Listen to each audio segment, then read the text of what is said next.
محمود خان صاحب کو آپ نے وزیر اعلیٰ لگایا، اسٹیبلشمنٹ اس کے اوپر بھی کہتی تھی کہ ان کو وزیر اعلیٰ نہ لگائیں۔ اس کے علاوہ آپ نے DGISI کو ہٹا دیا تھا صرف 8 ماہ کے اندر ہی۔ انہوں نے کرپشن کے متعلق ثبوت رکھے تھے، بات کی تھی اور منع کیا تھا آپ کو، لیکن آپ کو یہ بات اچھی نہیں لگی تھی، آپ نے اس وقت DGISI کو ریموو کیا تھا، اور یہ بات فوج میں انتہائی ناپسندیدگی سے جو ہے وہ دیکھی گئی تھی، لیکن اس کے باوجود آپ یہ فیصلہ کر گئے۔ اس کے بعد پھر اب کی بات کریں، پچھلے سال DGISI کی اپوائنٹمنٹ تھی، آپ نے 2 ماہ تک سمنی لٹکائے رکھی، آپ نے کہا میں انٹرویو کروں گا، میں یہ کروں گا، میں وہ کروں گا، اور پھر الٹیمیٹلی آپ نے جو ہے وہ پھر 2 ماہ کے بعد تقریباً پروسیس کمپلیٹ کر کے آپ نے اپنی مرضی کا DGISI لگوایا تھا۔ اس کے بعد آپ نے مخالفین کو پورے اپنے 3.5 سال کے اندر پوری طرح سے جو ہے وہ آپ نے ان کو کارنر کرنے کی کوشش کی۔ آپ نے آصف زرداری صاحب کو، آپ نے نواز شریف صاحب کو، حمزہ شہباز کو، شہباز شریف صاحب کو، شاہد خاقان عباسی کو، خواجہ آصف کو، احسن اقبال کو، رانا ثناء اللہ کو، مفتاح اسماعیل کو، آپ نے فریال تالپور صاحبہ کو، ان تمام لوگوں کو آپ نے جیلوں کے اندر ڈالا، اور آپ یہ سمجھتے تھے کہ یہ لوگ چور ہیں، ڈاکو ہیں، اور انہوں نے پاکستان کے اوپر جو ہے وہ باقاعدہ طور پر چوری ڈاکو کیا۔ وہ بعد میں ثابت ہوا یا نہیں ہوا، لیکن آپ کے پاس اختیار تھا، آپ نے اپنے اختیار کا مکمل استعمال کیا۔ صحافیوں کے اوپر آپ نے باقاعدہ طور پہ جو ہے وہ نہ صرف ان کی زبان بندی کی کوشش کی، بلکہ آپ نے ان کو آف ایئر بھی کروایا۔ چند موٹی مثالیں، طلعت حسین صاحب، حامد میر صاحب، ڈاکٹر دانش، اسد طور صاحب کو آپ نے پھینٹی لگوائی، آپ نے مطیع اللہ جان صاحب کو پھینٹی لگوائی۔ یہ چند موٹی مثالیں میں آپ کے سامنے رکھ رہا ہوں۔ اس کے علاوہ پھر آپ نے جو ہے وہ آٹا چینی اور ہاؤسنگ سوسائٹی کے سکینڈلز جو تھے، ان کے اندر جو ذمہ دار تھے، آپ نے ان کو کچھ نہیں کہا۔ ندیم بابر صاحب جو تھے پیٹرولیم والے، آپ نے ان کو کچھ نہیں کہا۔ ایک وقت تھا آپ کے وہ آپ کے مشیر تھے، اس کے بعد پھر آپ نے ان کو ریموو کیا، لیکن آپ نے کچھ نہیں کہا۔ آپ نے عامر کیانی صاحب کو کچھ نہیں کہا۔ آپ نے اپنے دور کے اندر کسی آدمی کو کچھ بھی نہیں کہا، بلکہ جہاں آپ کو موقع ملا آپ نے باقاعدہ طور پہ ملک ریاض صاحب جیسوں کو بھی جو ہے وہ ان کو جہاں پہ فیور دینی تھی آپ نے ضرور فیور دی۔ اچھا جی، پھر آپ توشہ خانہ کا معاملہ تھا، آپ نے توشہ خانہ کے اندر آپ کو گفٹ ملے، آپ نے وہ گفٹ گو کہ وہ ایک لیگل پروسیس کے تحت تھے، آپ نے سیل آؤٹ کر دیے مارکیٹ کے اندر، لیکن آپ کے پاس اختیار تھا تو آپ نے کیے نا، اگر آپ بے اختیار ہوتے تو کوئی آپ کو کیوں کرنے دیتا؟ یہ تمام باتیں اس بات کو ثابت کرتی ہیں کہ عمران خان صاحب بے اختیار وزیر اعظم نہیں تھے، بلکہ آپ کے پاس اختیار تھا، اور آپ نے جہاں کہیں بھی چاہا مناسب سمجھا اس اختیار کو استعمال کیا۔ اب میں آپ کو منی لانڈرنگ کیس کے متعلق جو ہے وہ آگاہ کرتا ہوں۔ شہباز شریف صاحب کے اوپر کیس جو بنا تھا یہ نومبر 2020 میں بنا تھا۔ شہباز شریف اور حمزہ شہباز اور سلمان شہباز، ان تینوں کے اوپر یہ کیس بنا تھا، اور کیس بنا تھا انسداد بدعنوانی ایکٹ کی دفعہ 419 20 68 471 34 اور 109 اور اینٹی منی لانڈرنگ کی ایکٹ 4 اور 3 کے تحت آپ نے یہ ان کے خلاف مقدمہ درج کیا تھا۔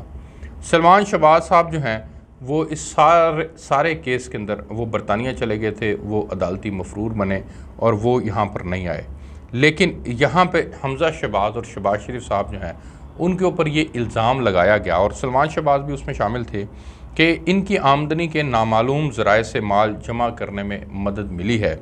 اور دوسرا آپ نے یہ الزام لگایا کہ 13 دسمبر دوسرا آپ نے یہ الزام لگایا 28 بے نامی اکاؤنٹس ہیں جن میں 16 ارب 17 ہزار سے زیادہ کی کریڈٹ ٹرانزیکشنز کی منی ٹریل جو ہے وہ اس کا تجزیہ کیا گیا ہے، اور ان اکاؤنٹس میں بھاری رقوم چھپائی گئی ہیں جو شوگر کے کاروبار سے مکمل طور پر غیر متعلق ہیں، اور اس میں وہ رقم شامل ہے جو ذاتی حیثیت میں شہباز شریف کو نذرانہ کی گئی ہے۔ دوسرا آپ نے جو چلان آپ کی FIA نے چلان پیش کیا تھا اس میں کہا گیا تھا کہ شہباز شریف صاحب جو کہ وزیر اعلیٰ پنجاب تھے 1998 میں 50 لاکھ امریکی ڈالر سے زائد کی منی لانڈرنگ میں براہ راست ملوث تھے۔ انہوں نے بیرون ملک ترسیلات یعنی جعلی TT کا انتظام بحرین کی ایک خاتون صادقہ سید کے نام اس وقت کے وفاقی وزیر اسحاق ڈار کی مدد سے کیا۔ تیسرا آپ نے جو الزام لگایا وہ یہ تھا کہ شہباز شریف حمزہ اور سلیمان کو اس میں مرکزی ملزم ٹھہراتا ہے، کیونکہ 14 بے نامی کھاتے دار اور 6 سہولت کاروں کو معاونت جرم کی بنیاد پر بھی یہ شریک ملزم ٹھہراتا ہے، یہ FIA نے کہا تھا۔ اور چلان میں کہا گیا تھا کہ تحقیقاتی ٹیم جو ہے وہ 28 بے نامی اکاؤنٹس کا سراغ لگا چکی ہے، اور جو 2008 سے 18 تک شہباز شریف فیملی کے چپڑاسیوں کلرکوں کے نام پر لاہور اور چنیوٹ کے مختلف بینکوں میں بنائے گئے تھے۔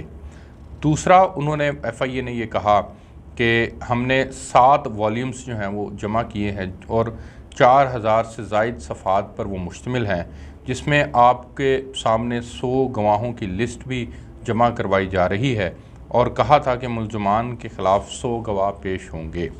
اب ہوا ناظرین یہ کہ یہ کیس چلتا رہا نومبر 2020 سے اور آنورڈ کل تک۔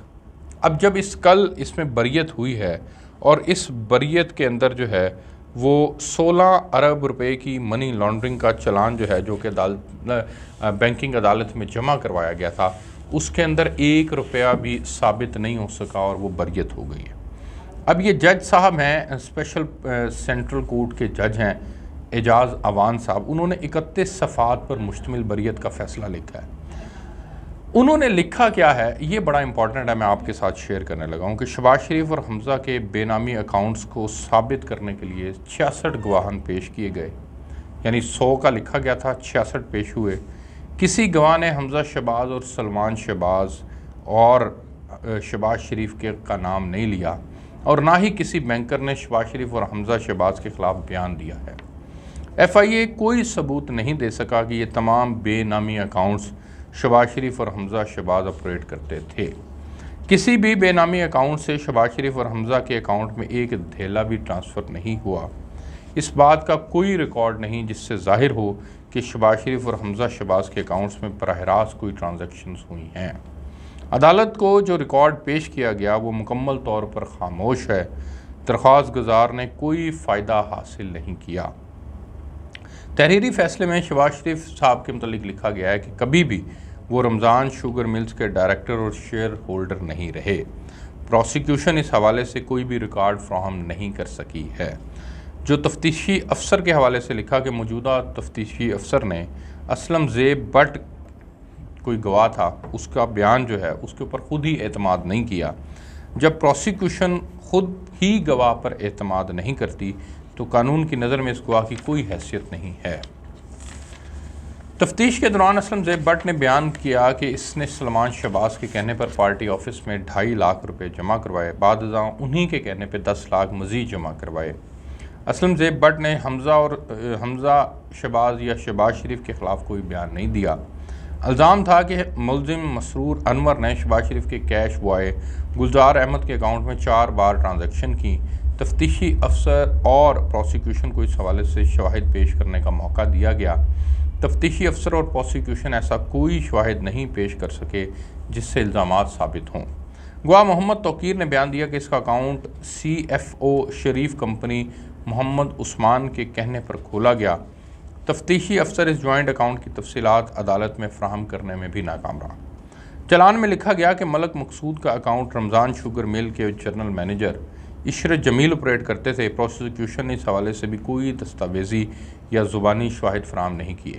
مقدمے میں الزام لگایا گیا کہ مختلف سیاستدانوں، کنٹریکٹرز سمیت دیگر نے بے نامی اکاؤنٹس میں چیک اور رقم جمع کروائے، جبکہ پارٹی ٹکٹ کے لیے ایک سیاستدان نے 14 ملین جمع کروائے۔ پروسیکیوشن نے نہ ہی سیاستدان کا نام بتایا اور نہ ہی ان کنٹریکٹر کے نام بتائے۔ موجودہ کیس میں شہباز شریف اور حمزہ شہباز پر فرد جرم عائد نہیں ہو سکتی اور نہ ہی ان کو سزا ملنے کا امکان ہے۔ ایف آئی اے نے مقدمے میں 25 ارب کا الزام لگایا، تاہم چلان 16 ارب کی کرپشن کا جمع کروایا گیا ہے۔ ایف آئی اے نے بے نامی اکاؤنٹس کھلوانے کے دستاویزی شواہد کو چلان کا حصہ بنایا۔ اب سلمان شہباز رمضان شوگر ملز کے کم تنخواہ دار ملازمین کے سیلری اکاؤنٹ کے طور پر کھلوائے گئے تھے۔ اوپننگ فارم کے مطابق شہباز شریف اور حمزہ شہباز نے کسی اکاؤنٹ کے لیے کوئی اثر و رسوخ استعمال نہیں کیا۔ اب یہ ہے ناظرین وہ فیصلہ جو کہ جج اعجاز اعوان صاحب نے تحریر کیا ہے، اور اس میں انہوں نے حمزہ شہباز اور شہباز شریف صاحب کی بریت کے متعلق وہ تمام باتیں جو ہیں وہ یہاں پر ریکارڈ کا حصہ بنائی ہیں۔ یہاں میں ایک امپورٹنٹ چیز بتاتا چلوں کہ ہمارے کچھ ناقدین یہ کہہ رہے ہیں کہ ایف آئی اے چونکہ اس وقت شہباز شریف صاحب کے انڈر ہے تو وہ کس طرح اپنے ہی وزیر اعظم کے اوپر جو ہے وہ کیس کو آگے لے کے چل سکتی تھی، کس طرح سے یہ ممکن تھا۔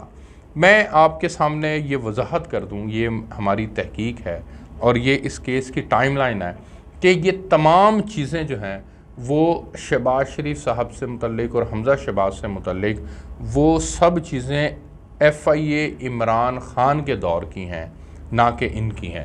ان کے وکیل نے کل باقاعدہ طور پر فیصلہ دینے سے پہلے عدالت سے استدعا کی تھی کہ ان کو بری نہ کیا جائے، اور چونکہ الزامات بہت بڑے ہیں اس کی تحقیقات کو مزید آگے پھیلایا جائے۔